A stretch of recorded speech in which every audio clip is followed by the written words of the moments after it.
सुगंधा और उसकी सास कांता के बीच एक अजीब सी जंग रहती थी।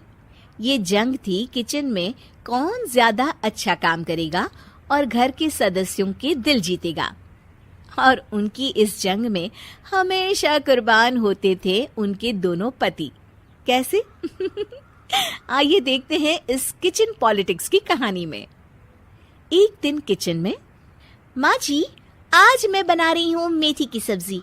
इस खाने से घर वालों के पेट की सारी समस्या खत्म हो जाएगी। और मैं बना रही हूँ तड़के वाली छाछ, जिसे पीते ही गैस की समस्या कभी नहीं होगी। दोनों अपने अपने खाने को लेकर टेबल पर पहुंच जाती हैं। तभी सुगंधा के ससुर उसकी बनाई सब्जी की तारीफ कर देते हैं। अरे वाह, मेथी की सब्जी भी बनी है, बड़ी ही स्वादिष्ट है। वाह बहू वाह। अरे बहू, लेकिन इसमें इतनी सारी मेथी बर्बाद करने की क्या जरूरत थी? देखिए माँ जी, ये तो वो मेथी है जो आप रात में भिगोकर सुबह उसका पानी पीती हैं, और जो मेथी फेंक देती हैं उसी से मैंने ये सब्जी बनाई है।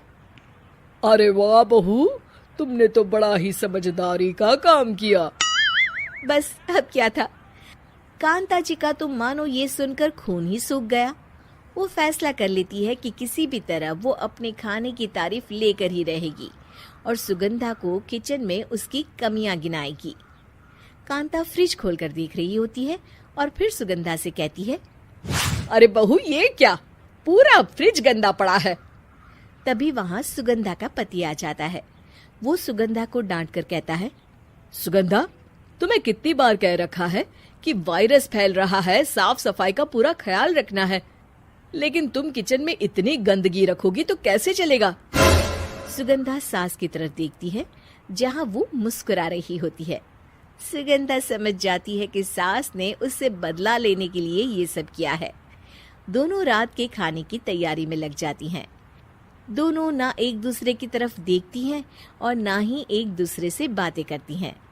रात को खाने की टेबल पर एक एक कर दोनों कई तरह के अलग अलग व्यंजन टेबल पर लगा देती हैं और अपने अपने पति के पास जाकर खड़ी हो जाती हैं। अरे खाइए जी खाइए, मैंने बड़ी मेहनत से बनाया है। प्लेट में वो खाना डालती हैं।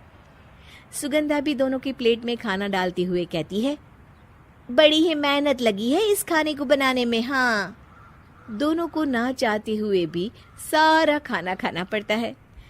कहीं दही तो कहीं मलाई तो कहीं मसाला। और इन सब के बाद दोनों बड़ी ही मुश्किल से अपने कमरे में सोने जाते हैं। लेकिन अगली सुबह सुगंधा का पति चिल्ला रहा होता है, हाय रे, हाय मेरा तो पेट खराब हो गया, हाय माँ बहुत दर्द हो रहा है। तो वहीं कांता के कमरे से भी कुछ ऐसी ही आवाज आने लगती है। हे भगवान, इस सास बहू की लड़ाई हमारी जान लेकर रहेगी। जाओ कोई डॉक्टर को बुला कर लाओ। डॉक्टर आते हैं।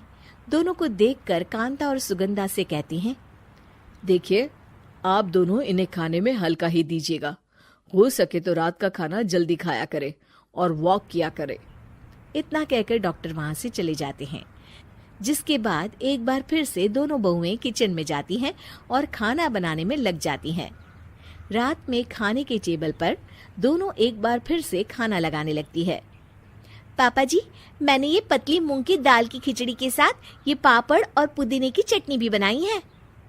अरे बहू, अभी अभी बेचारे पेट की बीमारी से गुजरे हैं, इतना भारी खाना तो डॉक्टर ने भी मना किया है ना। देखिए, मैंने आप दोनों के लिए सूप बनाया है।